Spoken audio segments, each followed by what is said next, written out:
Take risks in your life. If you win, you lead. If you lose, you may guide, as said by Swami Vivekananda. Good morning, everyone. I, Sushma J. Sidling of 4th semester BSc Interior Design, would like to welcome our today's guest, His Grace, Sri SuvarnaGaurahari Das Ji, sir, also known as S.G. Haridas. All the eminent personalities present here, our director, Major Dr. Rekha Sinha ma'am, all the staff and students for our today's guest lecture on managing the raging mind, where we will be learning about how we can control our raging mind by various proven techniques and practical activities to get rid of anger, distress, frustration, etc. S.G. Haridas ji has completed his BE in Electronics and Communication from RV College of Engineering, Bangalore.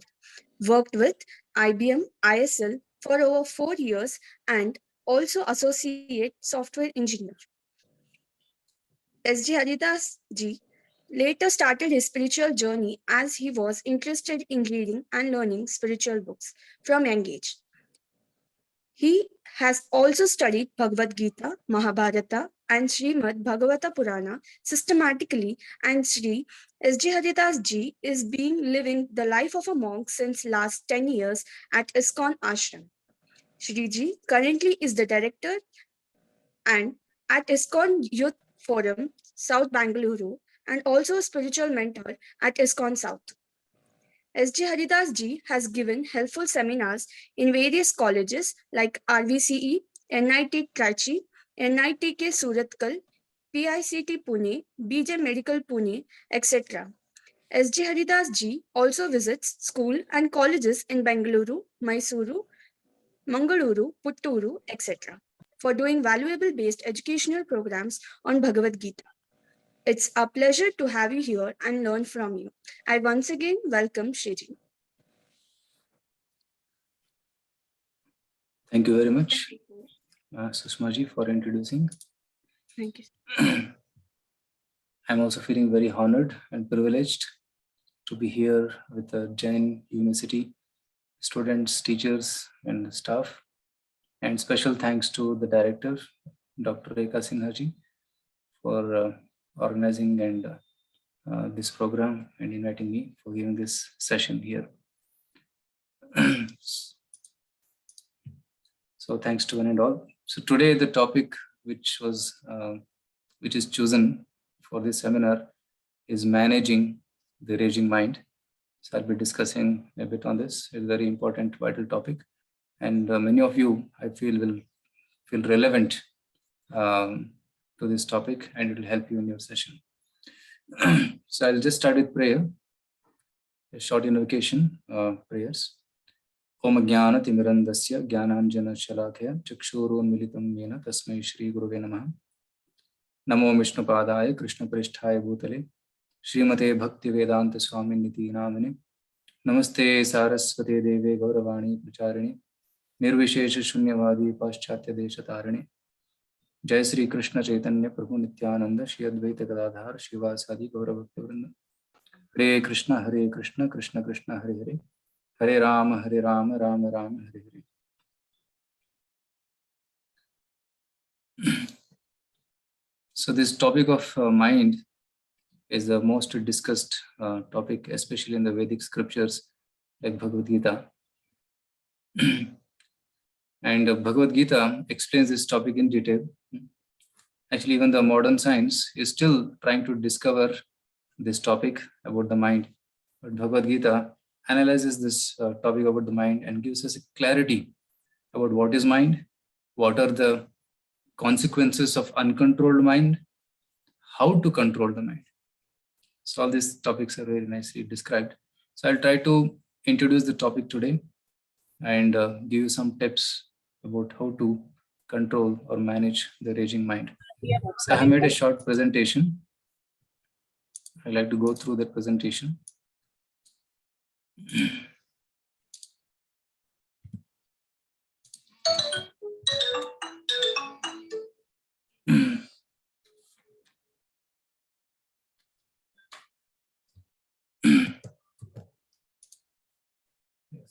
Are you able to see the presentation here?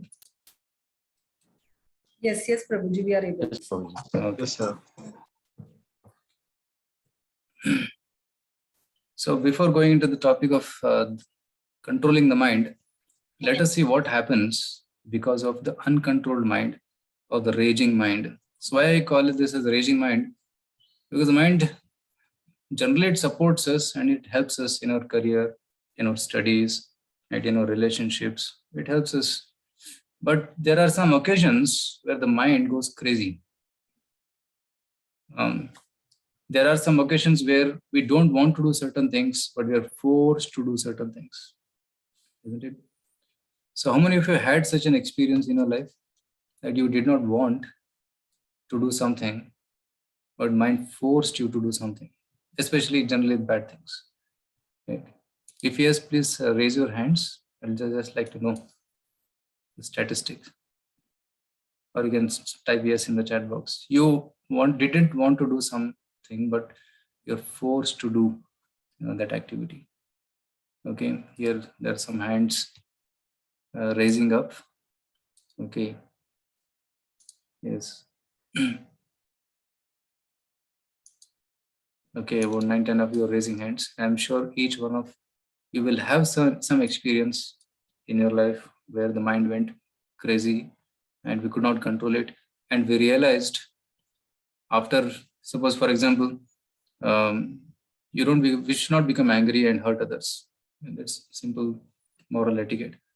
But sometimes it happens that we become angry at some trivial issue and we shout at others and we disturb others, we spoil the relationships, and later we realized, oh, I should not have done this. Isn't it? So that is the one instance of raging mind. And there can be many, many case studies about the raging mind. So let's see what happens because of the raging mind and why the mind gets disturbed. Let's see some hidden facts. I was going through a seminar about mental health and I saw some interesting statistics that number one disease right now is about related to the mind. You see the right side here? So the diseases related to mental and substance use are the highest, 2,829 out of 1 lakh. This statistics from 2015. Now it must have been more. And other diseases like musculoskeletal disorders, endocrine nervous system, they're all less.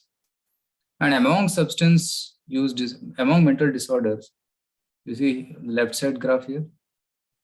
Right? So any mental disorder is on the above, about 10%, 10.5%. Substance use disorders are the highest. So the prevalent substance use means people are addicted to certain substances like alcohol or cigarette or drugs, and they are not able to give it up.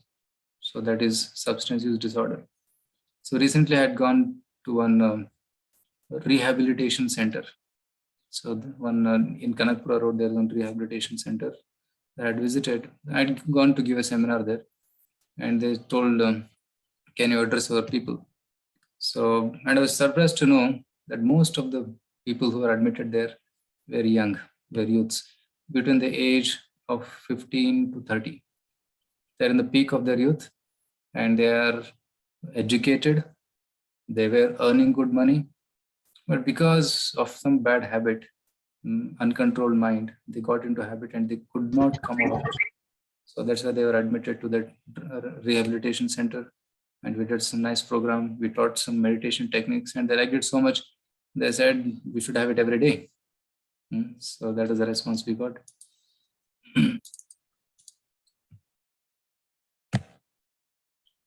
You'll see here there are many other disorders related to the mind, especially attention deficit hyperactivity disorder.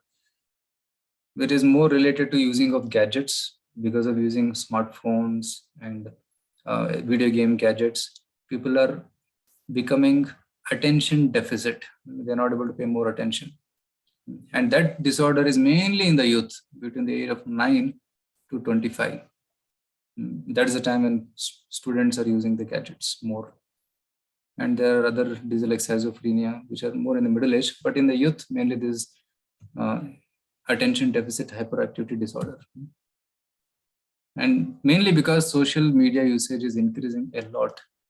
There's statistics from America about 233 million people are using social media. It's almost like 23 crore people are using social media. And these are the statistics which I just got from the internet. Children aged 8 to 18 spend 7 hours and 38 minutes a day using entertainment media, logging almost 11 hours media usage a day. And excessive use of digital devices has led to 46% of adults suffer from psychological disorder like ADHD. So there's a research from California State University. Students admit that social media networks are the cause of poor grades. See, this 2011, at that time social media had just picked up, and now it is 2022. So how much more intense this problem must have been? 15% of boys in the age 15 to 19 are addicted to alcohol. Depression amongst Indian students has increased, right, from 12%, from 2 to 12% in the last 5 years. And 6% of the boys in the age 13 to 15 are smoking. And 15% of non-smokers are likely to initiate smoking next year. So these are some of the challenges which the youth are facing. And because most of the students, most of the audience today is youth, so I thought I'll speak something which solves the problems of the youth. So before that, I try to list down what are the challenges with which the youth are going through today. Recently, I had gone to one of the NITs, and there I got the news that one of the students committed suicide. And I asked what was the cause of the suicide. He said that he had written a note saying that nobody's cause of my suicide, I myself, because I went into depression and I felt that I cannot repay the loan which I have taken. This was a simple reason. And he imagined, see, he had a kind of problem where he imagined a problem that he cannot get a job. He felt that he is unfit for getting any job, and he was just studying in third year. He had not even third year engineering, and he has not attempted the placements also, not given any interviews. So such kind of imagined problems are also there. So we have to find out what is real problem and what are imagined problems. And unnecessarily, because people are so depressed, they are not able to come out with a solution to these problems and they end their life. So these are some of the challenges which, and not only in ordinary colleges, but even in the top institutes, the top premier institutes, these problems are being observed nowadays. So this is at the individual level, these problems are happening, but even at the global level, due to the uncontrolled mind, we see wars. Nowadays, we are hearing about the news where two countries are gearing up for war, and anytime there can be war. It's again due to uncontrolled mind. The general norm is peace. People should be happy and peaceful. And war means there is some disturbance in the mind because of which wars are happening. Terrorism, and there is steady increase of terrorism every year. Right? And Time magazine poll said that in one of the issues, they said that the main problems facing the society today is crime and lack of morality. Number of crime is increasing, so prison population is also increasing. Amount of gun sales in America is also increasing. There's more gun sales, more violence. Before finishing school, an average child watches 8,000 murders and 1 lakh acts of violence. The number of divorces per 100 marriages is increasing. In US, it is 55. Canada, it is 40. Denmark, it is 40, 45 and 40. And India also, it is picking up now. Especially during the COVID, I heard that there are many breakups because they start staying close together and they observed each other's faults and they felt they cannot stay together. So this indicates that the mind has lost tolerance. One cannot tolerate each other's imperfections, right? And when they cannot tolerate, they feel they have to break up. It was mentioning about suicide. Yeah. So about 8 lakh people committed suicide worldwide, and out of that, 1,39,000 committed suicide in India. Right? There is almost like a 10.4 per a lakh population. And it is one of the growing concerns worldwide. And top 10 social issues teens struggle today: depression, bullying, sexual activity, drug abuse, alcohol abuse, obesity, academic problems, peer pressure, social media, on-screen violence, like people watch murders, and pornography. So such kind of things are the issues which the teens are facing nowadays. And there are a lot of weapons of mass distraction available at the press of a button, right? So these are some of the challenges which the youth are going through today. Now let me ask all the students here, what is one challenge? Of course, there are many challenges, or one distracting element in your life. What is that one thing which is distracting you in your life? Would you like to comment in the chat box? Or you can speak also. What is that one thing which is distracting in your life? It may be different for different people.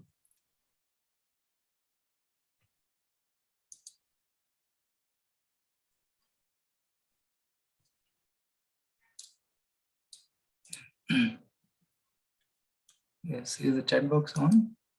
Okay. Okay, there's one person saying social media is main cause of distraction for him. Okay. Okay, Anwar is saying depends on each individual. Okay. Yeah, that's correct. New gadgets. Yes, Mohit is saying new gadgets. Generally, people are attached to gadgets. You purchase one gadget today, tomorrow it becomes old, and you need a new one, right? So you got the latest phone now, but after 1 year it is old, and already a new model has come or new models have come, right? And you want a new phone, and new phone has new features, and new features means more distraction. Right? Initially, phone was used only for talking. Talking was the main business, but nowadays with phone you can take photo, you can take video, you can check emails, right? And you can play video games, and you can also talk. So much distraction is there. Yeah. Okay. As friends, sometimes friends also distract, especially those friends who are having bad habits or bad intentions. They are distracting. Yes, we should keep. Chanakya Pandit says, Tyaja Durjana Samsagam Bhaja Sadhu Samagamam. He says that give up the association of those who are taking you on a wrong path, and keep association of people who are taking you or guiding you on a right path. So that is good association. Okay, so phone. So many of people are telling phone only. Yeah, a smartphone. Actually, I heard somebody saying that smartphones are becoming smarter and smarter, and we people are becoming duller and duller. Right? If I ask somebody, note what is 16 into 19, immediately will open the calculator. Right? Previously, just to take some 2 seconds, calculate in the mind and tell the answer, or use paper and pen. But nowadays, there is phone in everybody's hand. They calculate. So phones are becoming smarter, but we are losing our capacity. Right? I still use my small phone, and people ask, Prabhuji, there are so many new phones available now. Why don't you use that? Yeah, I say I use 90% of this phone and 10% of the other one only for specific purposes, because I want to preserve my memory. I want to preserve my personal capacity. Otherwise, what will happen? Lot of notes are there in the book. Lot of web pages are there full of information, but my mind is empty. There are books filled with notes, but the mind is empty. There's nothing in the mind. So we are losing our own mental capacities, memory capacities. Previously, if you go a couple of generations back, people had such strong memory. It is said that they were called Shrutidhar. They will hear once and remember for eternity. That much strong memory they had. So that's how great sages used to hear the Shastras, Vedic mantras, remember them, and give it to their disciple. So books were never written. If you go centuries back in the culture of India, in the Gurukul system, Books were never written. They're all stored in the mind. From the mind to mind transfer used to happen in the schools and colleges.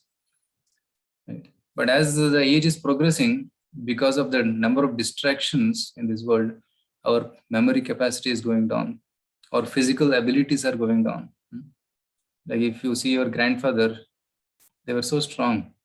Even up to the age of 80, 90, they had all 32 teeth and they could eat nicely. And they had such strength that they could lift 100 kgs also, 1 quintal, they could lift and carry it. But now 25 kgs seems so heavy, isn't it? So the physical capacities are reducing, memory capacities are reducing. That's because of the kind of lifestyle we are leading. This is happening. So phone is one of the number one cause of distraction here. And somebody is saying overthinking about particular thing. Yeah. Sometimes we become possessed by certain thought and we analyze and get into paralysis mode. Paralysis by analysis. Instead of solving the problem, we go into paralysis mode or daydreaming mode. So that's also not good. Okay, there is another comment. Everything is a distraction unless we don't train our mind to use everything that it's intended for. Wow, very nice. I'll come to this point at the end, right? How to use our mind properly. Like the knife is good. You can cut vegetables, right? And you can also, if it is in the doctor's hand, you can do a nice surgery also and save a life. But same knife, it is in the hand of a thief, it can kill a person. So mind is like that. So we have to train the mind. So I'll come to that topic later. Negative thoughts, fulfill family expenses. Yeah, truly good.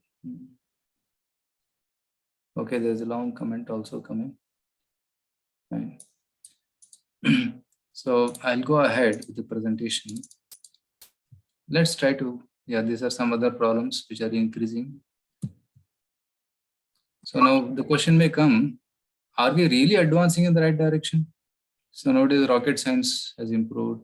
Now the gadgets are improving. Even the construction technology is improved. We have high quality cars and aeroplanes and everything. In one sense, we are advancing, but on the other side, we are also degrading, right? Emotionally, physically, and spiritually, people are degrading. So are we really advancing in the right direction? So that's the question which should come in the mind. So in this situation, how can we expect peace and happiness? Is there any way? Yes. So the Bhagavad Gita gives a solution to this. And what is the solution? Controlled mind. So people who have controlled their mind, they can be peaceful and they can become instruments of peace in this world. So let's try to see what is the mind and how to control it. So Krishna says in Bhagavad Gita, Bandhuratmatmanastasya yenatmaivatmana jitah anatmanastu shatrutve vartetatmaiva shatruvat. Bandhu means friend. Atmatmanastasya. The mind is a friend of Atma if it is controlled. Yenatmaiva atmana jitah. Jitah means conquered. One has conquered the mind is his friend. Anatmanastu shatrutve vartet atmaiva shatruvat. But if he has not controlled, anatmanaha, uncontrolled, shatruvat vartate, it acts like a enemy. Like sometimes you have seen in a circus. In circus, they bring lions and tigers, and there is one ringmaster. He says to the lion, "Jump here." It jumps here, and he says, "Lift your front legs." It lifts the front legs. So why is it? How is it able to do this? Because the lion has been tamed. The lion has come under the control of the ringmaster. But the same lion in the forest, it will be so ferocious. It will capture and kill the person. That same uncontrolled lion, if it is tamed properly, it can obey the instructions of the master. Similarly, the mind is also like that lion. It is very, very powerful. And if this mind is uncontrolled, it can wreak havoc in our life and in others' life. So mind has to be trained. That's what Krishna is telling in this chapter. 6th chapter of Bhagavad Gita is called Dhyana Yoga. And main focus of this chapter is controlling the mind. So there is saying that controlled mind is a friend.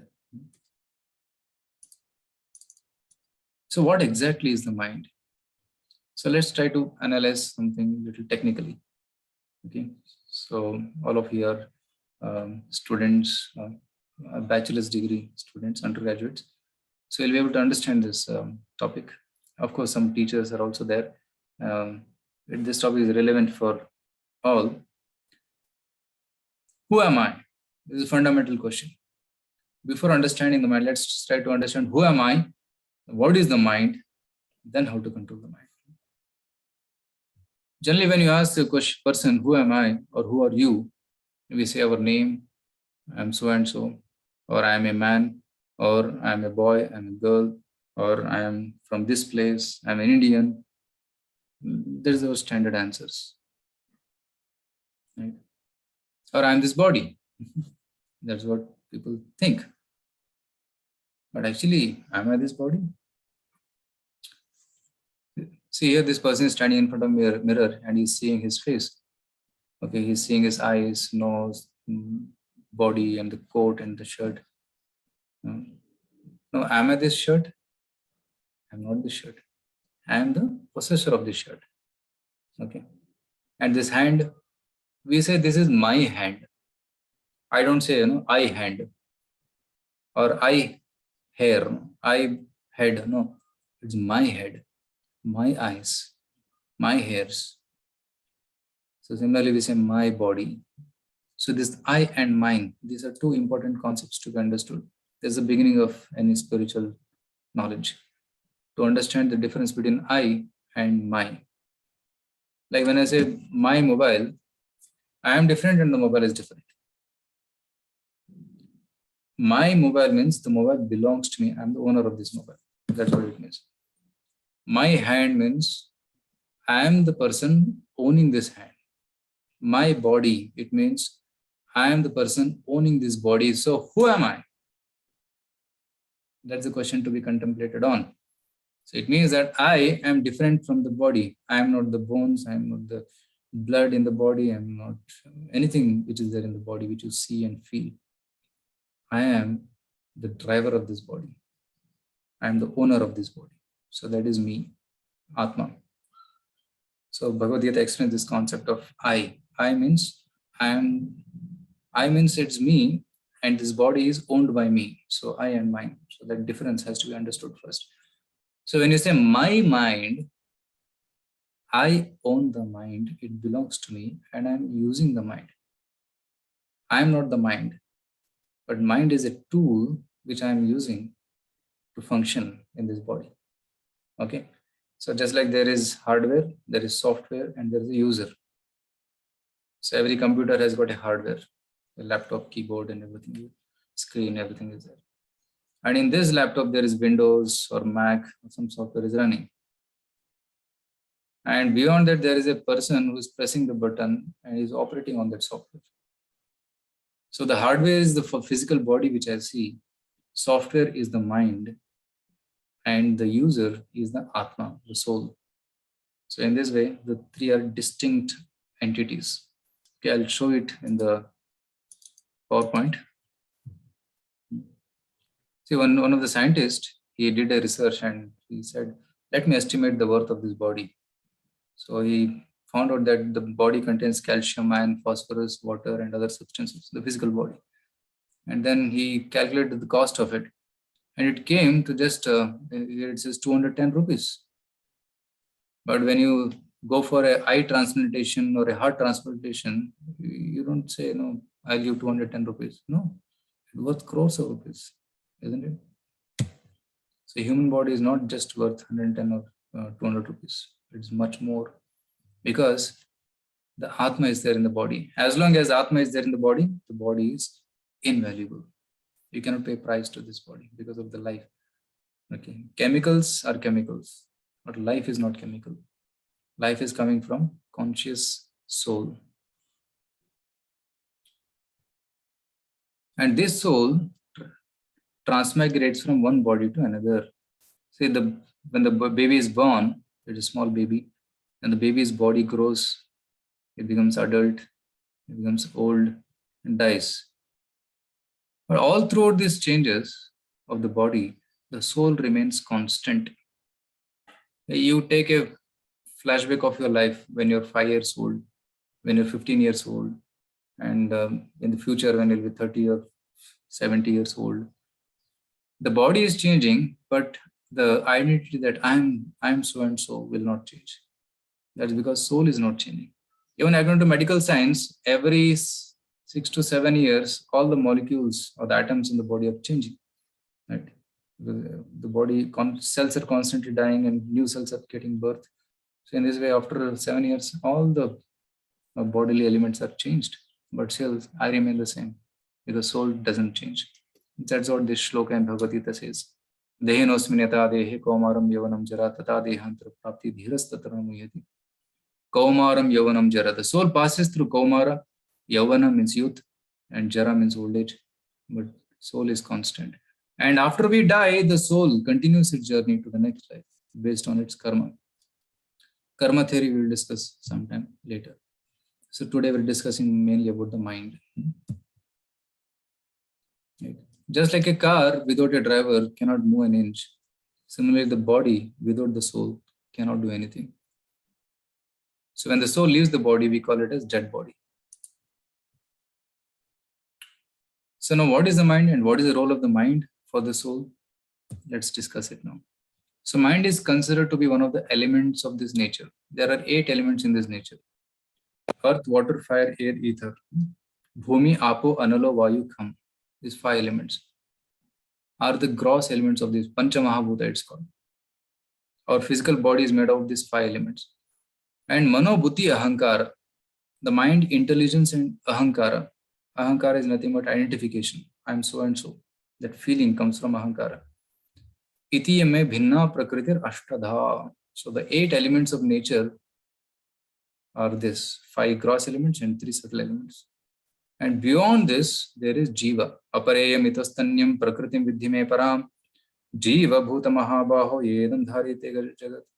So these 8 elements and Atma. So these 8 elements are placed like this. So the material energy, earth, water, fire, air, ether, and they are gross elements. You can touch them. You can, like earth, we can touch, we can smell. Water, we can taste. Fire, we can see the form of the fire. Air, we can feel when you move our hand. And ether, we can hear the sound, we can hear. So these are gross elements. But there are subtle elements in this nature which are difficult to pursue. They are the mind, intelligence, and false ego. Right? When I tell you to show where is earth, you can easily show. Everywhere there is earth. Even in my body there is earth. There is water also in my body. We can show that. But if I ask you, where is the mind? What is the answer? In your body, where is the mind? I can say brain is here in the head. But where is the mind? We cannot point out where is the mind because it is subtle, it is sukshma. For example, if you take your Android phone, you can show the phone, but if I ask you where is Android here in this phone, we cannot point to one location because it's working everywhere. It is software. Software cannot be touched. It is soft. Similarly, the mind is also like a software, but software contains all the programs which are written in different languages like C and Java. So similarly, the mind is a software. It contains scripts. And what are the scripts? They are the thoughts. Each thought is a program which is running in the mind. And these programs can be good programs or bad programs. Bad programs means viruses, or there can be worms, and so many software terminologies are there for viruses. So when the virus enters any system, the system crashes. Like sometimes I experience that I'm using this laptop and suddenly there's blue screen and then boom, it's gone. And I have to again reboot the system. Why? It's a virus. When virus enters, the system behaves abnormally. Similarly, the mind also contains thoughts. And if they are negative thoughts, negative scripts, then the mind behaves unnaturally. And what are these negative scripts? For example, greed. Now, greed is a negative script and it causes corruption because he wants more and more and more. And now India is trying to solve the problem of corruption. Unless we solve greed, unless you remove the greed from the hearts of the people, corruption cannot be solved. You might try to put CCTV cameras, you might try to put systems, okay, signature has to be done, two people should verify, no matter what, but still, if the mind is greedy, it will find some shortcuts to do corruption, isn't it? So greed is one virus. Lust is another virus. And because of this lust, people exploit, people molest others. Right? We sometimes hear in the news about rapes and all. That's because of lust viruses entered the mind. Kama, Krodha, Lobha, Moha, Mada, Matsarya. There are 6 Arishad Varga. These 6 enemies which are there in the mind: lust, okay, anger, greed, envy, pride, and illusion. So these 6 enemies in the mind are compared to viruses. So these viruses make the mind uncontrolled. Only then a person will commit mistakes. So the cause of raging mind is these 6 viruses which are there in the mind. And entire Bhagavad Gita or any other bona fide religion aims at removing these 6 viruses from the mind. That's the sadhana. The practice of meditation is to calm the mind by removing these negative thoughts. So that's the nature of the mind. Then there is intelligence and false ego. I'll explain the role of intelligence and false ego also in the next slide. So this is material energy, subtle elements, and 3 subtle elements, 5 gross elements. And above that is Atma, me, I am the Atma, the soul. And it is having spiritual body, which is made of Sat, Chit, Ananda, which is called Satchidananda. Many times we hear this word Satchidananda. What is it? Sat means eternity, Shashvata. Chit means full of knowledge. Ananda means full of bliss, happiness. So that is the nature of the soul. So the soul is covered by subtle body and gross body.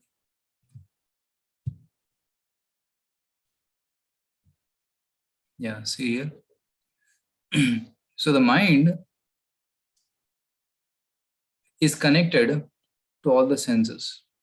Like we have these eyes, nose, tongue, ear, skin. They're all connected to whom? To the mind. According to the script present in the mind, the senses act. Just like according to the program present in the software, the hardware functions. Like as soon as you put a USB drive into the USB port, instantly it recognizes and it starts working. Why? Because software is written like that. So any hardware which is plugged to this body acts as per the direction of the mind. Okay. So the mind is the storehouse of thoughts, unfulfilled desires, and previous experiences. So these are the 3 things present in the mind. What are the 3?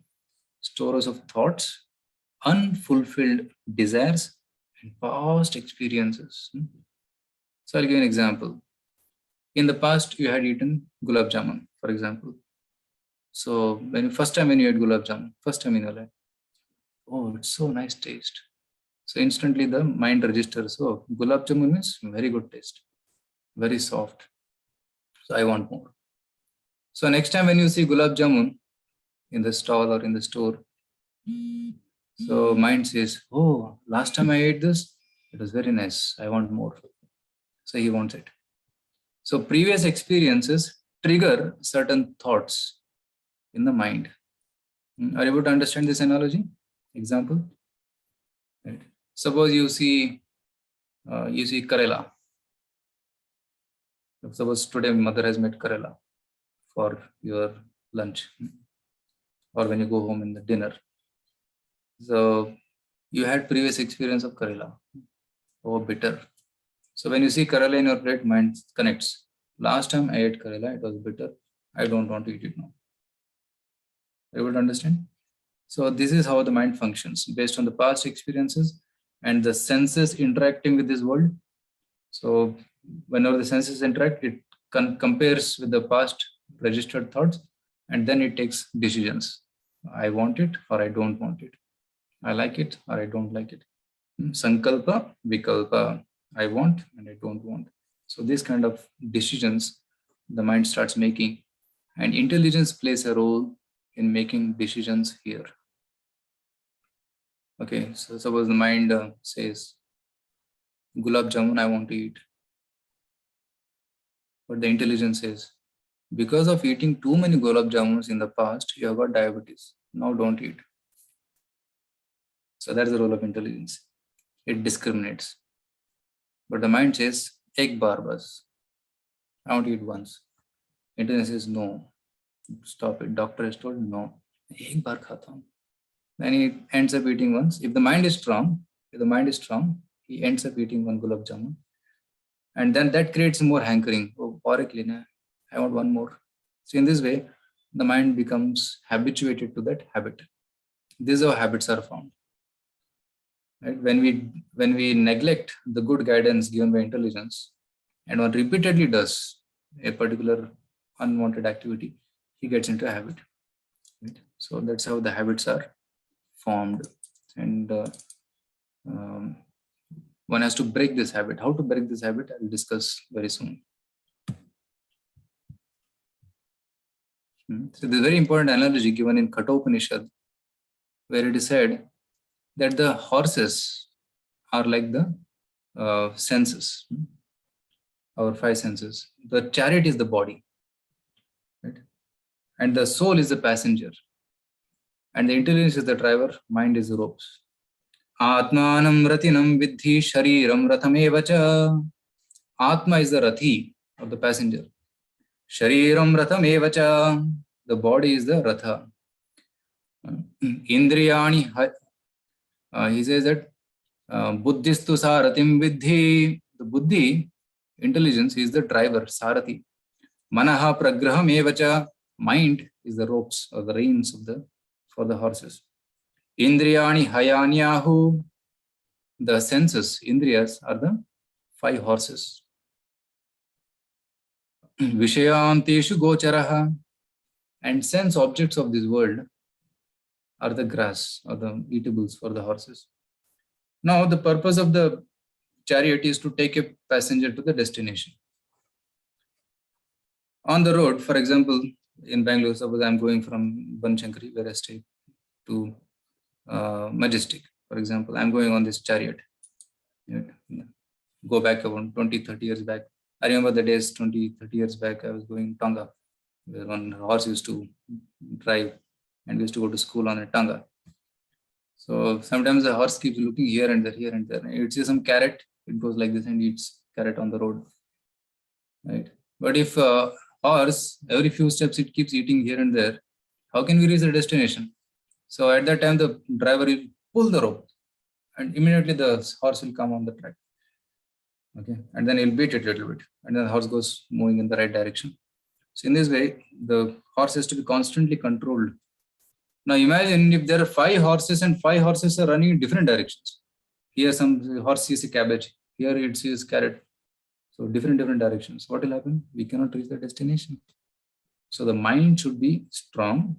It should not break. The rope should not break. Mind should be strong, and driver should also be strong. And soul should know where I should go. So when all three are in one line, then we can reach the destination. So we have to control the mind and intelligence. See, what is the nature of mind? If it is controlled, it is your best friend. If it is uncontrolled, it is your greatest enemy. So Krishna already spoke. I already recited this verse before. So it is like a knife, which I already told you before. A knife in the hand of a surgeon can save life, but same knife can take life. So our mind should be trained properly to be like a good knife, to be used to save life. So how to control the mind? So let's see this very important point. The mind is described in Bhagavad Gita. Chanchalam hi manah Krishna pramati balavadhridam tasyaham nigraham manye vayo riva shudushkaram. So to control the mind, you have to understand the nature of the mind. So the nature of the mind, Arjuna is telling in Bhagavad Gita, Chanchalaha, Chanchal, very flickering. Flickering means what? It cannot be steady on one thought.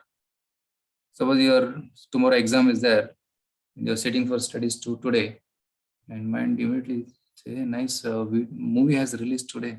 Why don't watch it for a few minutes?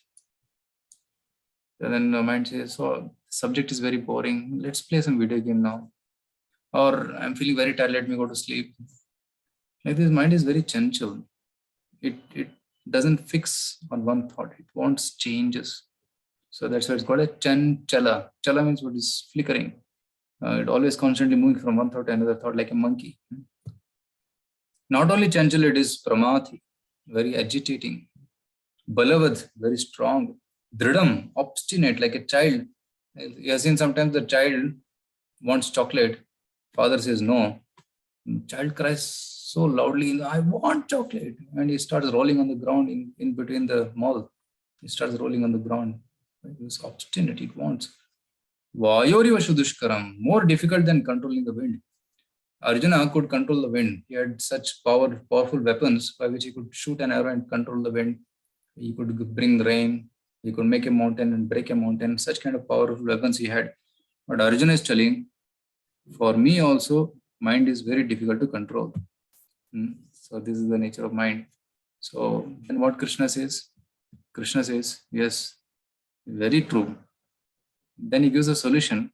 Abhyasena tu kaunteya vairagyena cha grihyate. Practice. By practice, you can control the mind. Abhyasena. Wherever the mind goes, bring it back. Yato yato nischalati manaschanchalam sthiram tatasthato niyamitad atmani vasham. It says practice again and again. Right? When you sit for studies, if mind goes somewhere, bring it back, pull it back. By practice, we can control the mind. If it is mind is uncontrolled, see what happens here. So there is a competition between tug of war between mind and the intelligence. Mind feels. So there's a simple example. I'll tell you how the mind gets into bad habit. If uncontrolled mind gets into bad habit, it says, I'm an engineer. I should know how to hold a cigar at least. I'm an engineer. Let me hold cigarette. Intelligence says, oh, but that's a bad habit. Not good for you. Your parents won't like to see you doing this. You might become addicted to it. Don't get into wrong track. The mind says like this. Intelligence says like, and mind says, oh, I think it's fun. Everyone is doing it. I should also experience. What's life I should also experience what's life at least once. Even film actors are smoking. Let me also try once. What is wrong in this? When intelligence says, but you fool. Why do you hurt yourself by this bad habit? That wastes your money, ruins your good health, and may cause you cancer in the future. Stop it. Don't even dream of it. Right? So like this competition is going on. So in this competition between mind and intelligence, who do you think will win? Yes, it's a question to all of you. Mind is saying smoke. Intelligence is saying don't smoke. Which will win in this? Okay. Intelligence, sir. Yeah. Intelligence, sir. Intelligence Intelligence. will win. Okay, you are saying intelligence will win. But my point is that, but still we see that people are smoking. If intelligence wins, So if then the people mind should is stop. Yes, if the mind Pavani? control, then it'll win. Then we can think on it, and we can go with intelligence if the mind is under our control. But if it is not, if we keep on suppressing the voice of our intelligence that keeps on saying to us that you should not do it, then we will end up doing smoking. Yes, correct. Thank you, Pavani. So if we ignore the suggestion of the intelligence and then accept the suggestion of the mind, then mind wins. Means what? Whichever is stronger, that will win. Sometimes the mind will win, then a person indulges in smoking. And sometimes intelligence is strong. So then you say, no, I'll not get into this. Stop it. Get lost. So if intelligence is strong, he will say no to such things. Right? But many people are commenting, mostly the mind wins. Most of the time, mind wins. Why? Because we have not trained the mind properly. So it's time for us to train the mind. If any of you are feeling that my mind is weak, and because of that, I'm not able to say no to the bad suggestions of the mind, and it is time that we start controlling it. And how to control this? I'm just going to tell you the solution now. Very simple points which will help us to make the mind stronger. So if the mind is stronger, mind wins, you succumb to the habit. If intelligence is stronger, you can resist the temptation. And those who can resist temptation repeatedly, they become more stronger and stronger and stronger. And those who repeatedly indulge in the bad habit, they become weaker and weaker and weaker. Yeah. So abhyasena tu kaunteya vairagyena cha kriyate. Right. So one should withdraw the mind from wrong attachments and starve from bad habits. That's called vairagya. And what is abhyasa? Practice. Again and again practice. What is the practice? Mind goes to wrong thought, bring it back to the right thought. Right? Ignore the wrong thoughts and focus on the right thoughts. And expert treatment and appropriate diet. See, when you go to a doctor, he gives you some medicine and he says, don't eat these items. He gives a diet. Similarly, we should also follow a diet. Means what? We should close our eyes when something bad comes in front of our eyes. We should close our ears when some bad things we hear, or we hear the faults of others, or we hear blasphemy of others. We should close our ears and don't speak bad about others. We should close the mouth.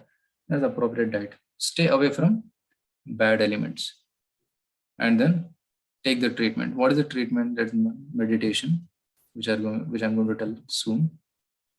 Okay, so Krishna says in Bhagavad Gita, you should also regulate eating and sleeping, eat sattvic food, and follow your lifestyle in such a way that you sleep early, get up early, and you play while you play, study while you study, right? So in this way, we have to regulate our eating, recreation, work, and also sleep. Then finally, I'll leave you with 3 steps of how to control the mind. The first step is withdraw. What is this withdraw? Do not allow the senses to wander stray in any direction they want. Keep them focused. Withdraw them from wrong engagements. That's the meaning. Like the horses, the Tonga horses, they have the cover on their ears. Have you seen that? There will be kind of cover which is covering their eyes on the left side and right side. They can see only straight. They are not allowed to see here and there. That keeps them focused. Similarly, we have to restrict our senses from seeing wrong things. That's the first step. Right? Just like nowadays we are wearing the mask. Why? Because we prevent the virus from entering the system. That's the main thing. Similarly, prevent the viruses from entering the system through the eyes and ears. So if you, like, suppose in browsing internet, most of the people use internet nowadays. If you see something bad, ignore it. Don't click on it. Right? That's called restraining the senses from wrong things. So do not allow. And for that, some students, they put this software controller, parental control softwares in their system so that wrong things do not come only in that system. Right? That's the first step. Withdraw the senses from wrong things. Second point is, what happens when withdrawing the senses? I'll show you in video now, very, very important video, which shows that if you neglect the mind when it gives wrong suggestions, mind keeps quiet. Just see this video.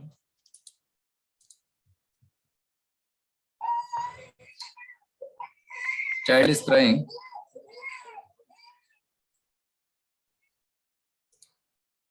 Are you able to hear the sound? Yes, sir. Yes, sir. Yes, sir. See, observe carefully the nature of this child.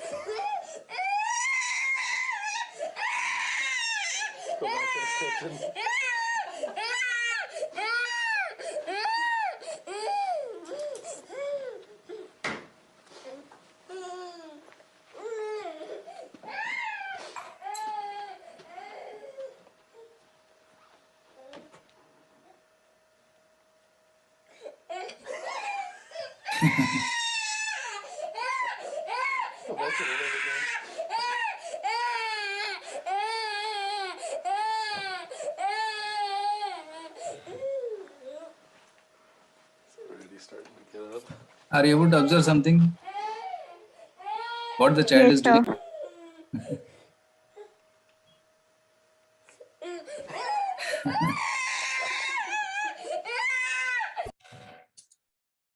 What the child is doing? It's crying and observing whether somebody is coming. Okay, but okay, can somebody be more specific? What the child is doing, seeking here? It's trying to grab the attention. Attention.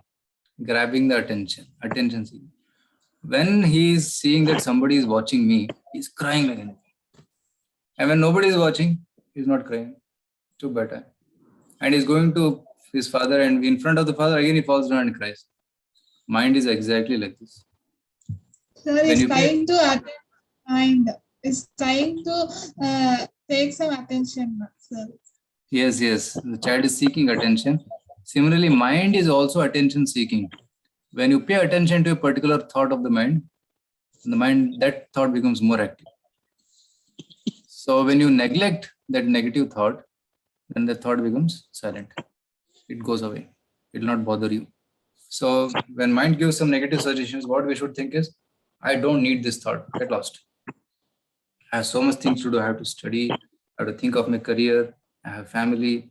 So many other things to do. I have to do this social service.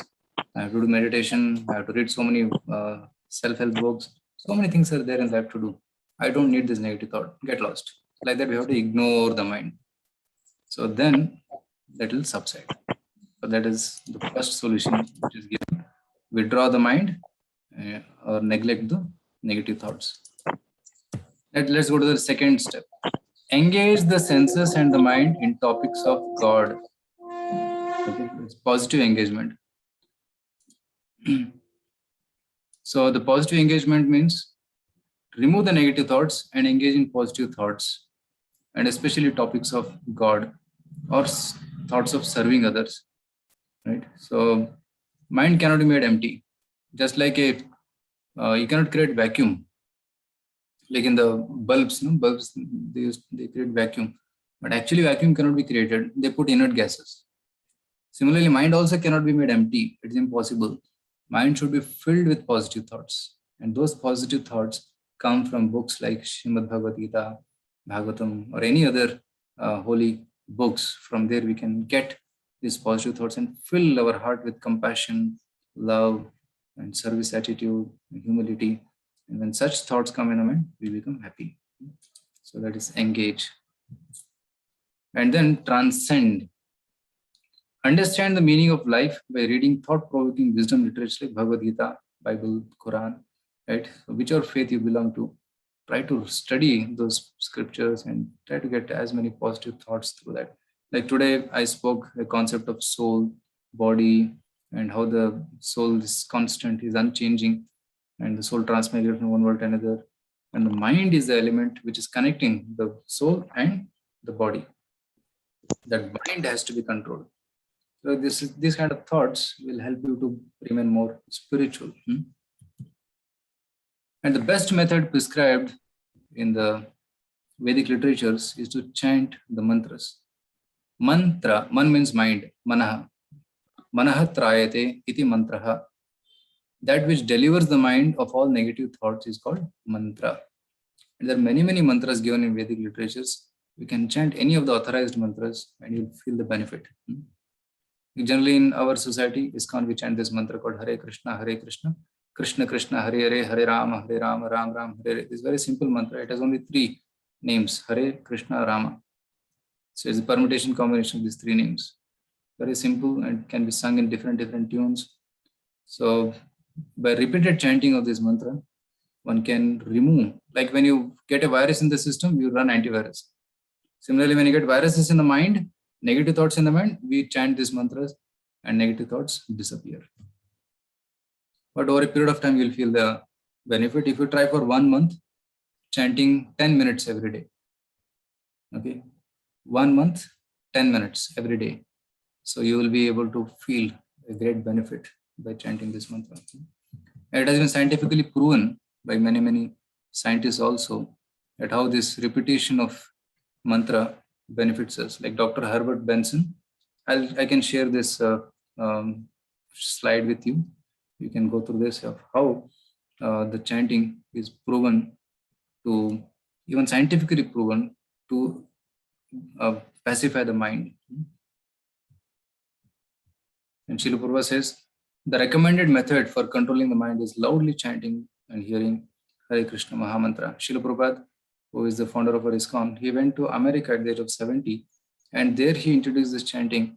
And people who were addicted to very bad habits like smoking, drinking, drugs, they also got transformed by chanting this mantra.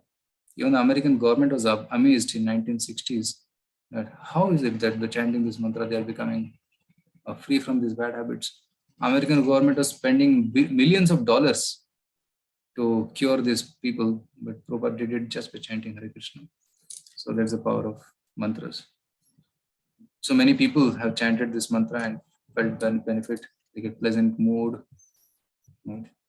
Ramesh Lal, he says, I get peace of mind. Mrs. Grace says that I opens the eyes of wisdom. Paul Blair says that it gives me relief from stress. And Mrs. Sally Relic says that you get mental stability. And Bruce Kellick says positive thinking, development of maturity. Right? George Harrison, one of the Beatles, he says it's really a process of having got realization. Right? So in this way, we can practice chanting meditation and we can control the mind. So in essence, today I discussed 3 points mainly.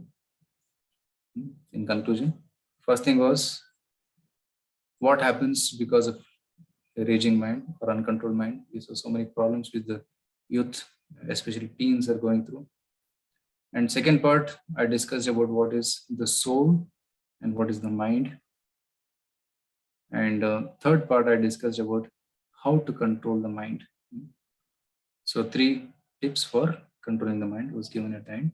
And in conclusion, we said that chanting repetition of mantras helps you to control the mind. Hare Krishna. So I pause here. If anybody has any comments or queries, we can take.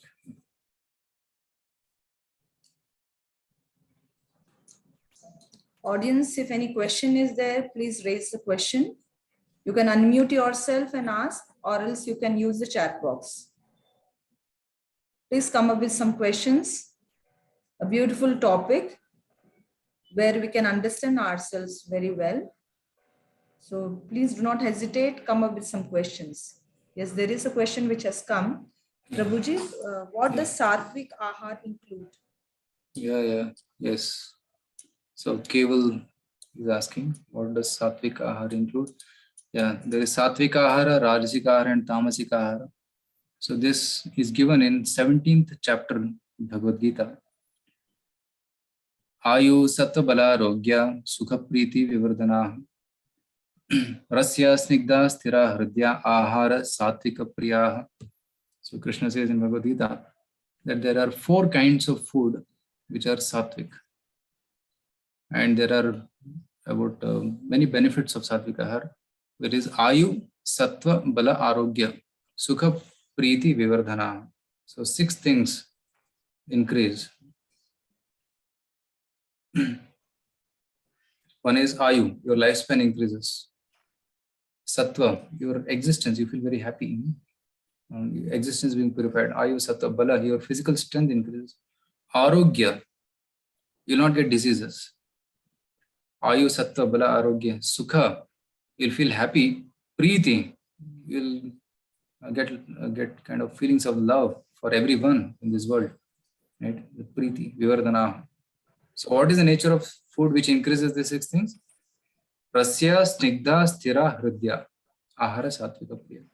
Rasya means like fruit juices. Rasila, Rasa, that which has juices. Like taking orange juice, mango juice, fruits, basically fruits. All many of the fruits are in Sattva. Snigdha. Snigdha means taking pure ghee, not the adulterated ghee, but the pure ghee which comes from um, mother cow ghee. So that cow ghee is, some people think that no, by eating ghee I'll become fat. No, the cow ghee is very pure, and if you take pure ghee, it will not have any side effects. Rasya snigdha, and cow ghee is 2,000 rupees per kg, pure cow ghee, not which you find in the market. Sthira means wholesome food, which is cooked fresh and which is cooked with proper ingredients. Like nowadays, people eat a lot of fast food. What is fast food? Fast to cook, fast to eat, slow to digest. That is fast food. Yeah, like pani puri, vada pav, and even pizza, pasta, they're all made of maida. What is maida? Maida is nothing but chemically treated flour, wheat flour. That chemically treated wheat flour, it may give good texture to the food, but it is very difficult to digest. It sticks to the intestines, so it's very difficult to digest. So that fast food is not healthy. That's not sattvic. So rasya snigdha sthira. So sthira means we can eat grains like wheat, rice, and even beans and pulses. So they are very good for health. Hridya. Hridya means just by looking at it, just by tasting it, your heart feels satisfied. When your heart feels satisfied, when that food is cooked with love. So that's why when you eat food cooked from mother's hand, you feel satisfaction because mother loves the child. So that satisfies the heart. It may be a simple item, but still it is satisfying to the heart. You'll never get that satisfaction by eating in a hotel because their calculation in the hotel is, okay, this much I'm investing in cooking, this much profit I should get. So there's no love in that. So these are the 4 kinds of foods. So milk also is sattvic, vegetables are sattvic. Of course, in vegetables also you'll find tamasic, rajasic. So, but we should choose sattvic food. Like onion, garlic, they come in tamoguna. Right? So we should choose the sattvic items, and that will help us to. Sattvic help you to have better memory and peaceful mind. Okay, I hope that answers the question. Many things can be spoken, but I just told in brief. The next question is from Anushka Goyal, and she is asking how to calm a confused mind. Yeah. So, how to calm a confused mind? So here the confusion generally arises because of ignorance. We do not know what is right, what is wrong, what decision to take. So because of ignorance, we become confused. So we have to get knowledge. Right? Suppose you are going from one place to another place and you don't know the directions. So when you come to a crossroad, you'll be confused. Either jane, udhar jane. Then you have to stop. You have to ask some people, hey, kahan jata hai rasta? Which is the right road? So then when you get knowledge, then there will be no more confusion. You can walk or you can drive fast on that road without any confusion. So the cause of confusion is generally ignorance. So one has to gain knowledge, and by gaining knowledge, one can overcome that confusion. Right? So that awareness has to be created. Like for example, when everybody comes across at crossroads, like for example, when I was just in 12th standard, graduated from 12th standard, I was thinking whether to become engineer or doctor. And my mother is telling you should become doctor, and father is telling you do whatever you want. So, and at that time, because I had got good rank in both. I had engineering 42nd in the state, medical I was 84th in the state. So I think ये भी है, दोनों में free seat मिल रहा है, merit seats and everything. And I said, no, I want to become engineer. Even if you give me free medical seat, I'm not very interested in that. I'm not. So if I go against my interest, then I'll not succeed. So let me choose my path. So, but all throughout, I also had spiritual inclination. Although I did engineering and I also worked in a very nice top company, But still my heart was feeling that I can do better service by studying and teaching this Vedic knowledge. So then I found my path. I feel very satisfied and happy. Similarly, when you get this knowledge about what is your strength and your weakness and where you can excel, and then you take the decision, then there will be no more confusion. So you have to meet some guides or counselors who can help you to understand your strengths, weaknesses, and give you a right direction. I hope that answers the question. Yes, Prabhu. Thank you so much. The next question is from Mohit, who is asking how to stop overthinking. How to stop overthinking?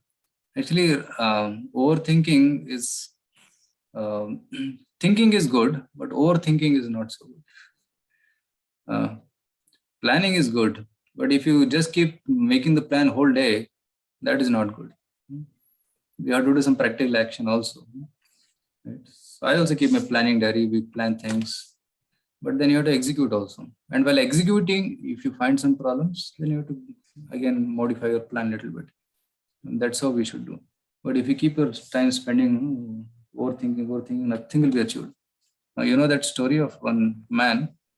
One man, he had a simple hut. He was very poor, and he had one pot. He had one cow. So he thought, no, I have this one pot and this one cow. From this cow, I'll get milk. I'll take this pot. And he is lying on the ground, okay, lying, and then he is thinking like this. And he had kept the pot nearby. So I'll sell this milk and I'll get some money. So then I'll buy another cow. Then I'll get more milk. So I'll have tens of pots and I'll sell that milk. Then I'll make a nice home. And then I'll have big goshala with a lot of cows and everything like this. He was dreaming, or thinking. And finally in the dream, one cow came and it was coming inside the home and eating some vegetables.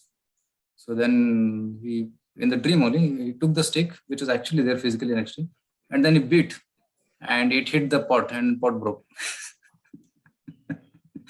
And then he realized the only pot which I had, that is also gone. So similarly, overthinking, it paralyzes us and we cannot achieve anything. So make a plan. What is making a plan? Okay, I am studying now.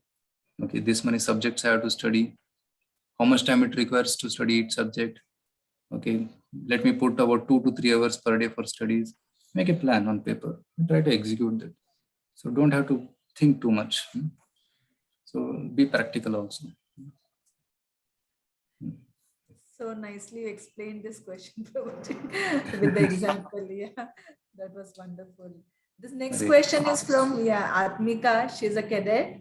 And a beautiful question she's asking, Prabhuji, how to practice to change the mindset of oneself so that we can actually start working to our true potentials. Yeah. Actually, each one of us has got a potential. As you rightly mentioned, we have got true potential, but that true potential has to be awakened. Right? So true qualities, sometimes we don't even know what I'm good at. What is my potential? But that potential has to be, you can say, discovered through proper. Actually, a guide matters a lot in this. Parents and teachers, their role is also very vital in this to discover the potential which is within us.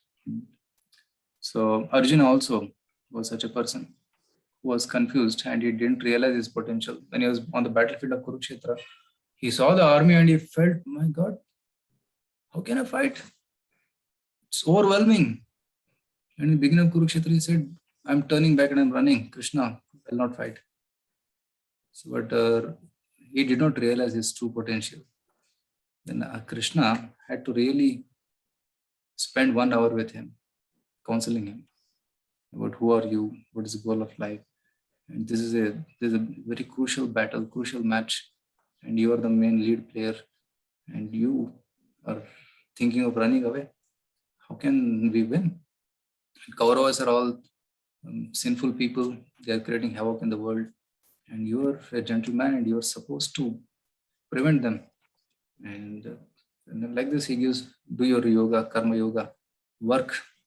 Right? If you run away, that is sinful. Work now, do your duty properly. So like this, Krishna gave a nice talk to him, inspired him, realized him, his potential. And Arjuna, single-handedly, of course, with the help of Pandavas, he won the battle in 18 days. So if we can have a guide like Krishna, which can help us to realize the true potential. And Bhagavad Gita is for that actually. Right? It will tell us who am I, what is goal of life, how to become happy, and what is my true strength. Right? According to the Vedic system, there are varnas. Each varna has got its own strength. I'm an intellectual, I'm an administrator, I'm a businessman, or I'm a supporter. So these 4 kinds of qualities are there in each person. So by understanding Bhagavad Gita, we'll be able to realize our true potential and we can perform according to that potential, then we'll be satisfied. So nowadays, everybody wants to AV engineer ban gaya, doctor ban gaya, maybe doctor ban, maybe they don't know what is their potential. So in this artificial competition, people are becoming more depressed. So I don't know whether it answered the question. If there is something more for this, maybe you can ask. Thank you. I think Babuji, you answered very well. And the next question over here is, I think few more questions are there. So the Yes. next question is from Sneha. How to get out of short temper? Short-temperedness.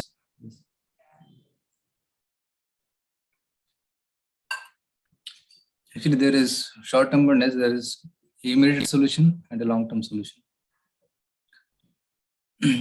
Short-temperedness is a kind of anger only. It's a kind of anger. You become irritated, you become angry at others' behavior. This is not the way he's supposed to talk to me. This is not the way to keep the items. Like short-temperedness comes out in this way. Little things, they make us angry. So first thing we should try to do is understand whether that nature is good. Not at all, because it is disturbing others and my relationship with others is getting spoiled.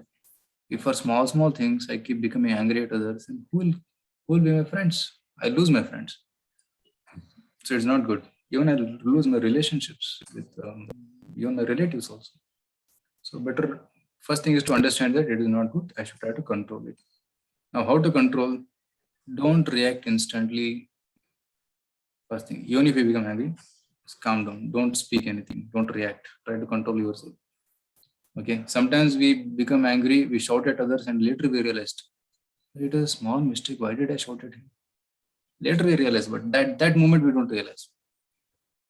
Because krodhat bhavati sammoha, sammoha smriti vibhrama, smriti vamshat buddhinashu, buddhinashat pranashati. Krishna says in Bhagavad Gita, it says krodha leads to sammoha, bewilderment. And in that bewildered state, he is not knowing what he is doing. Right? Later he realized, oh, I broke the TV. I didn't even realize. Sometimes in home, they become angry and they throw the TV and then, what did I do? It's worth 10,000 rupees. Right? So this is the nature of anger or short-temperedness. So don't react instantly. So that's the thing. Then after, so calm down yourself, then think. Take time and contemplate. Why did I become angry? What is the cause of anger? Then we may analyze, okay, he was not supposed to speak like this to me, but how can he speak like this to me? Why did he speak like that? Ask why. Okay, this is a very beautiful solution. Ask why. Why did he speak like this to me? Okay, maybe because he is upset with something about me. Okay, what is that he's upset about? Maybe I did something to him because of which he became shouted at me like this. So if you little bit go deep into the thought, you'll find the root cause of that. Root cause generally is some expectation which you have from him. You expect him or her to behave in a certain way, and he did not behave that way, you become angry. So expectation leads to disappointment or anger. So rather than expecting from others Okay, generally we expect from others. Let's try to serve others. Okay, I want others to speak gently to me. Let me start speaking gentle words to others. Rather than expecting he should give me some gifts, no, let me start giving some gifts to others. Right? So in this way, let's start giving out rather than seeking. So we have to change our attitude. Actually. When you expect something from someone, you don't get it, you will be disappointed. So stop expecting more from others and you start delivering more to others. So that's how we can reduce this anger or short-temperedness. Thank you, sure, Prabhuji. We'll try to inculcate that. Next question is from Miss Lata. She is our one of our colleague, and she has asked how to control the young minds to stay tuned, perfect in the present distracted world. Yes, Lata Madam is asking a very relevant question. So the young minds, how to train them to stay tuned in this world? Yeah, especially for parents and especially those who are teaching. It's very important art to be learned. And even I also go to many schools, and we have our youth centers also where we train the youths to control their mind. So some of the things which we incorporate is trying to teach them a regulated lifestyle. So that regulated lifestyle is something which helps person to become stable. What it includes: sleep on time, get up time, early to bed, early to rise, makes one healthy, wealthy, and wise. Now, staying alone and doing this is very difficult. So, but in a youth center, we try to train them, like a youth hostel, where we try to train them to get up early and sleep early, first thing, and then early morning get up and do meditation. Chant the mantras Hare Krishna, Krishna Krishna, Hare Ram, Ram Ram, Hare Hare. So without this meditation, they will not get the strength to say no to the temptations. Generally, they succumb to the temptations. But chanting this mantra helps to reduce saying yes to those temptations. So this is second point.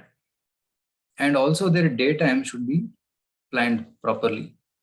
Okay, there is school time or college time that is already fixed. Okay, this time you have to study this subject, this time you have to study this subject, this exam is coming. So college time is mostly fixed. What time is there in the evening? Evening 5 o'clock up to 10 o'clock is the time they have free time. And if the mind is uncontrolled, they can waste the time also. Entire time is wasted. So generally we try to make some study slots where study 2 hours, exercise 2 hours, or do your personal things like washing clothes, or it can be cleaning your room or organizing your table, things like that, do at a particular time. So, and then we also try to incorporate one thing, study time. Suppose this is study time, and keep your smartphone away or keep your distracting things away. Sit with your book, sit with your laptop, study. Right? That focused study, even for few minutes or hours, is much better than spending long hours of study with a distracted mind. Right? So we should try to train them to give their 100% while doing a particular activity. Right? If not 100%, at least 70, 80% best they can try to do, so that they can get best out of that time which they are sitting for studies. So in this is mainly regulated lifestyle, meditation practice, and also some discipline in terms of studies will help. When I heard that iPhone, who is the founder, Apple CEO, Steve Jobs, somebody had asked him, do you give your children these iPads and iPhones? No. I give only half an hour in a day. Other time I don't give them. Why? Well, because it skills their creativity. So they should use, in childhood, they should use only that much, half an hour, that's all. So they also regulated their children's habits in this way. I hope it answers Lata Madam's question.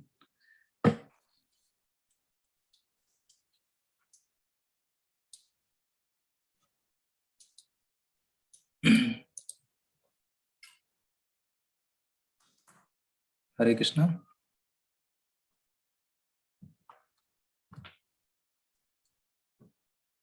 Am I audible? Yes, Prabhuji. Yes, okay. Rekha Mamaji talking, but could not hear. So, Yeah, could not hear.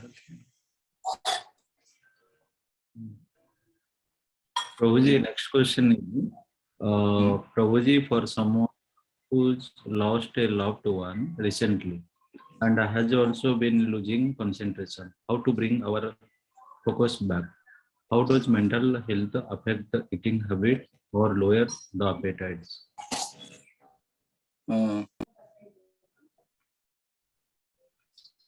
Yeah, actually, this losing one's loved ones is a very painful situation, incident, where one may lose parents or children. So, so that is, we have to understand that some things are beyond our control.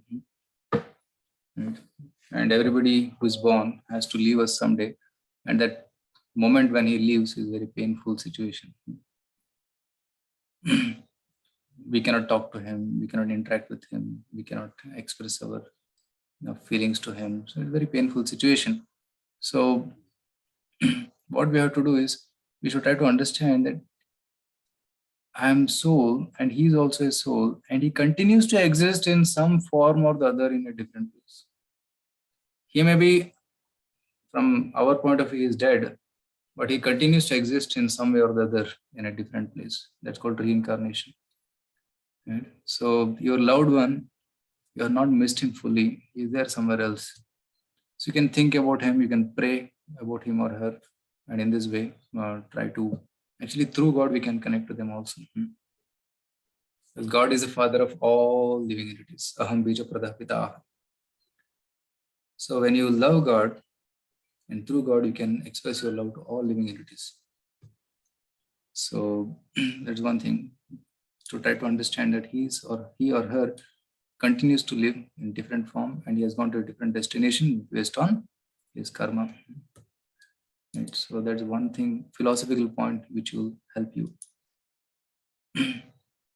And also when losing concentration, how to bring up focus back. Yeah, try to understand that this is the nature of life. Jata sihi dhruvam mrityu dhruvam janmamrtasya cha. Anybody who is born has to die, and anybody who is dead will again be born. So one who knows this concept, dhiras tatra na muhyati. So such a person is called a dhira, means he is not disturbed. So even if death comes tomorrow to me, he will not be disturbed. So that kind of determination he develops. So more you get fixed up in this knowledge that I am not this body, I am the driver inside the body. I'm different from this body. Just like this room is there, the room is not me. I am the resident in this room. Similarly, when you understand that I am the resident of this body, I can walk out of the room, I can go to another home and come back. Similarly, the soul also leaves this home one day and goes to another body. Right? It keeps transmigrating from one body to another body. So that is the law of transmigration. So this truth will help you to bring back the focus again. So you can pray for the departed soul, and you can continue your life with full determination again. Right? So don't have to get affected. Okay. Another Thank you, question, yeah. Another question Prabhuji. of that Sorry, was, how does my mental hand. health affect? How does mental Prabhuji, health you're affect taking the the eating habits? Yes, Mataji, Hare Krishna. Yes, I'm able to hear you. Yes, Prabhuji. There is some internet issue, so I have joined from the mobile. Okay, yes. Yeah. How does mental health affect eating habits or lower the appetite? Yeah, mind is connected to the generally physical body. When mind becomes disturbed, it affects your physical body also. And when people become more depressed, either they become thin or they become fat. Both may happen. They either stop eating or they keep eating too much. Both are bad symptoms. So mental health affects the appetite. Like when you're in a bad mood, like when you heard that somebody is in coma in the hospital or is admitted in ICU, how can you eat? You don't feel like eating. Appetite is gone. right? So mental state also affects our physical state. So more we become mentally more peaceful and steady, our physical health also will be steady. Generally, the diseases come in the mind and then to the body. When Ayurveda says that first diseases manifest in the mind and then they come into the physical body. So if mind is healthy, then body also will also be healthy. Okay, I hope that answers the question. Read the Akshay proof. Yes, Prabhuji. Prabhuji, next about inner critic. That's not and achieve your goals. Your voice is breaking.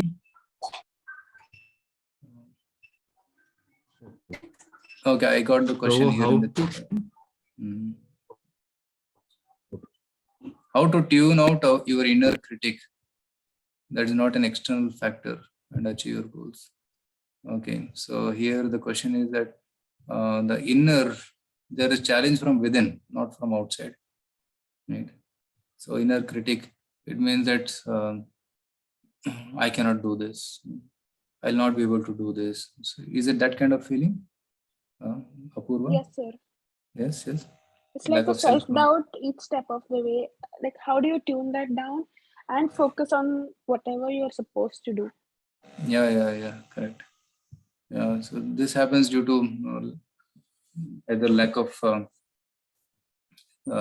confidence, self-confidence, or it may be because of lack of feeling of inferiority complex. Oh, I'm not good for anything. Oh, they are so better than me. So when you compare with others, one feels inferior, and he feels no, I cannot do anything. I'm useless fellow. So that inner critic, it makes us we cannot perform because of that such kind of thoughts. How to remove that? So that's the question, right? So first thing, now we should stop comparing with others. When you compare yourself with others who may be better than you, but we cannot always become like others. They are they and we are you. Based upon our previous karmas, we are being given certain kind of physical and mental abilities. So we cannot compare with each other. So we have to compare with ourselves. Okay, yesterday I was this much, today I'm this much. Last year I performed like this year I'm performing like this. So we have to keep comparing with ourselves rather than comparing with others. So this will keep us peaceful because this will not make us feel inferiority complex. The 5 Pandavas, they're all different. Arjuna was an archer, Bhima was a mace fighter, Gada Yuddha, and then Yudhishthira Maharaj was a javelin fighter, and Nakula Sehadeva were swordsmen. They're not comparing with each other, but they were complementing each other. Right? So Arjuna was archer, so he didn't say that no, Bhima, you are better than me. They were all good in their skill. Similarly, each one of us is good in one particular skill or 2 particular skills. And that much we have to focus instead of comparing with others. And we have to give our top performance. Krishna says that only in Bhagavad Gita. Karmanya vadikaraste ma phaleshu kadachana. Ma karma phala heturbhur mate sangasta karmani. कर्मणि एव अधिकार ते अधिकार। आपका अधिकार क्या है? कर्म करो, कर्म की फल की इच्छा मत करो, right? So do your duty and leave the results to God. Whatever comes, you accept it. But in our duty, we should not be lazy. We should do our 100%. Only then Krishna will give the right results. So rather than feeling worthless or useless or inferiority complex, do your best and Krishna will take care of the rest. And more you worry about results, more you become afraid and we cannot perform. So stop worrying about the results. Of course, you can set the goal. You can set the goal. I want to get 10-pointer or 90%, whatever. You can set the goal. Work towards that, but don't worry too much about the goal. What is in your hand is performance. Okay. Performance is enough. Perform properly. And whatever result comes, be happy with it. So that's how we can achieve our goal. At least you'll reach somewhere close to that goal. I hope that answers the question, Apurva. Yes, sir. Thank you. Okay, thank Thank you. you, Prabhuji. The next question is from Nandini Patel. Prabhuji, she is asking how to control anxiety and calm one's mind. Generally, now when you suppose there's a fire in the home, first thing you sense is smoke. You start smelling smoke. Then you go near, you see the fire. Then you have to go to the source of the fire and then put it off. And there is no use putting water everywhere. You just have to go to the source and put water there, and then the fire is extinguished. Similarly, this anxieties, tension will have some root cause. And when you address that root cause, problem is solved. So you have to think a little deeper and find out what is the cause of anxiety. What is the cause of anxiety? Is it because I'm not getting good results? Is it because is the anxiety that no, my future, I'm worrying about the future, about jobs or security, or anxiety about instability all around because of COVID or whatever. So this root cause of anxiety will be there. And this material world, it is said, it's a very interesting statement in Srimad Bhagavatam. It said, this world is full of anxieties. Dukkhalayam ashashvatam. This material world is full of anxieties. And it's not surprising that you are asking this question, because this world is full of anxieties. Not only you, but everybody is in anxiety because of uncertainties in this world. Anything can happen any moment. Any moment there can be calamity, or any moment there can be death. And nobody expected 2 years back that COVID will come and whole world will be shut down. Nobody expected, and creates such anxiety in the minds of people. Many people lost their jobs. Many people had no earnings. Many people lost their loved ones. And the uncertainty about career and college and everything. Anxieties, last 2 years, a lot of anxieties for everyone. We have thorough experience of this. I'd agreed, all of you must have had thorough experience of this anxiety, but that is the nature of this world. Now, I'm speaking here not just temporary solution, but main thing which Krishna speaks in Bhagavad Gita. As long as we are in this material world, physical world, we will be full of anxiety. When we understand the spiritual world, we will be free from anxiety. There's the ultimate solution given in Bhagavad Gita. When you understand that soul is deathless, soul is uncontaminated, soul is full of love, and that love can be experienced when we put ourselves back in the God's kingdom, Vaikuntha. That is the root cause solution for all the problems. Just like a fish, you take it outside water and put it in the nice sofa, give it nice sandwich to eat, give a nice TV to watch, a nice smartphone to play. Will it be happy? It will be full of anxiety because it needs water first, water. So just take the fish out of sofa and put it in water, it will be happy. It doesn't need anything. It will be happy in water. Similarly, our nature, Atma's nature, is to engage in service of the Lord. Bhagavan ki seva karna. And when we connect ourselves in that service, we'll be free from anxiety. So try to understand the spiritual truths of Bhagavad Gita. So of course, today I just gave introduction to this topic of soul, mind, and meditation, Bhagavad Gita. But we have a series of seminars. So those who are interested can attend them and get to know more knowledge about this, of how to get free from anxiety. Kunta means anxiety, Vaikuntha means no anxiety. So that's why the spiritual world is called Vaikuntha, a place of no anxiety. Yes, Prabhuji, thank you so much. This is the last question. Here, Karat Krupa, she's asking, Prabhuji, venting all our anger is always the best way to get rid of it. Is that true? Yeah, venting out all anger. Is it the right way to get rid of it? So actually, venting out anger has to be vented out. That's true. Otherwise, it will make us suffer.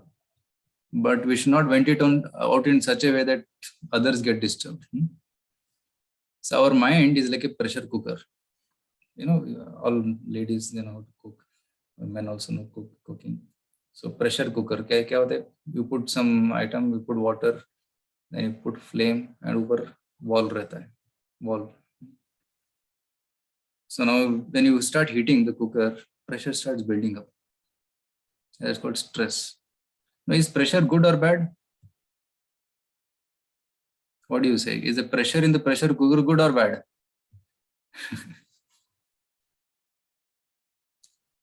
What is your answer? Yes, Akshay is laughing. Because without pressure, you cannot cook. Without pressure, you cannot cook. The item will not get cooked. You need pressure. But pressure has to be optimized. That's why that wall is there. So once what happened, in one of the kitchen, I was in Pune, we were cooking. We put nice rice, dal, vegetables, and we wanted to make khichdi. Put the cooker, and then it's on the flame. 15 minutes. It is going, and pressure was building up, but we were not hearing whistle. And suddenly we heard a blast, boom, and the upper cover, it hit the ceiling and then fell. Fortunately, nobody was in kitchen. The cook had come out to take some item, and in that moment it happened, boom. So because why this explosion happened? Because the wall was not released, and something was blocking it, and because of it, pressure increased so much it blasted. This should not happen. It will harm us and it will harm everybody. So anger should be vented out. Thoda thoda. Stress release. You have to keep releasing the stress. How? Do meditation. Okay, go for walking. Do some pranayam. Okay. So read some positive stories. It vents out the pressure on a daily basis. Every day pressure is building. Academics is there, teaching is there, so many family pressures. It keeps building. Daily, take out some time, 10 minutes, 15 minutes, and keep releasing the pressure. Then you will be peaceful. So our anger will not harm others. And even if little anger comes out, it will not be so harmful. It is manageable. Okay. I hope that answers the question. Yes, Prabhuji. Actually, you have, Prabhuji, have answered most of the things what every one of us are going through. Let it be anger or lust or so many things which were asked by the audience over here. So there are many difficult situations we know we are going through, but these solutions what you have actually put it across to all of us, if at all we incorporate that, for sure there will be a change. And this change is what is required. And that change, what we understood, is through managing the raging mind, which is very important for us. So now I think it's time the students should come up and have to show your gratitude to Prabhuji and say thanks. And please say how you have liked the session. Yes. Hare Krishna, Prabhuji. Hare Krishna. Ma'am, I'm not here to ask any question, but I'm feeling really blessed and grateful today. Yesterday, I was not in my best mental state, but today it's like a blessing that I've got to attend this session. And I really look up to Shri Krishna. And yesterday, I was asking him and begging him, like, what's going on wrong in my life and everything. I read Bhagavad Gita also. So it was all going on, and today it's like a blessing for me. So can I sing Maha Mantra for you all here? Hare Krishna Maha Mantra, if you allow That will me be to. wonderful. Wonderful. Please go ahead. Thank you, sir. Thank you, Prabhuji. Hare Krishna, Krishna Krishna, Hare Hare, Hare Ram, Ram Ram, Hare Hare, Hare Krishna, Krishna Krishna, Hare Hare, Hare Ram, Ram Ram, Hare Hare. Thank you so much, Prabhuji. Thank you, ma'am. Thank you so Thank much for you. today. Thank you, Pavani. Thank you. It was wonderful. Hare Very Krishna. aesthetic. Very nice. Very nice. Beautiful. Very beautiful. And Yes, many of the students and the other colleagues have shared their thankfulness to Prabhuji for this wonderful session. Thank you so much. And I think we can end the session, but before ending the session, we can have a vote of thanks. Yes, ma'am. Good afternoon, everyone. I'm Jain from Jain School of Interior Designing, and it's my privilege to offer a vote of thanks for this session. On behalf of Jain, deemed to be University School of Interior Designing, I would hereby like to extend a vote of thanks to Sri SuvarnaGaurahari Das ji, who gave his vital time from his busy schedule to grace this meeting and educating us and giving us his insights regarding the topic managing the raging mind. We had the opportunity to hear your thoughts, and surely got to learn a lot today. When Guruji was answering the questions, it became very clear how to handle difficult situations and also how to limit our distractions and focus on our goals. And there were many things that we learned today from this session. I would also thank our director, Major Dr. Rekha Sinha ma'am, for organizing this guest lecture. And thank you all the teachers present here and the supporting staffs for pulling out the efforts and pulling this session out to a great success. I'm also thankful to all the participants who took part in the session. Thank you. Prabhuji, thank you so much for this wonderful session. I think words are not enough. And I do not know, this is a lust or a greedy, what you will say, but I would like you to come again. And maybe you will definitely consider this as a positive greediness. Surely. Yeah. Surely. So I would like, yes. I was also very happy to be here with all the students, teachers. Yes, Prabhuji, I can see the chat box and the gratitude showered by the students and the other colleagues. That really, is helping all of us. Thank you so much for your presence, for your thought-provoking session on in this managing the raging mind. Thank you all the other colleagues who have been a part of this session. And special thanks to Vittal Prabhuji, Akshay Prabhuji, and many others who have joined. And all the students and the cadets, I'm sure this session is going to enlighten you. And anytime you can please get back to us, any sort of queries, we will definitely be able to help you. I will personally be able to help you all. Thank you so much.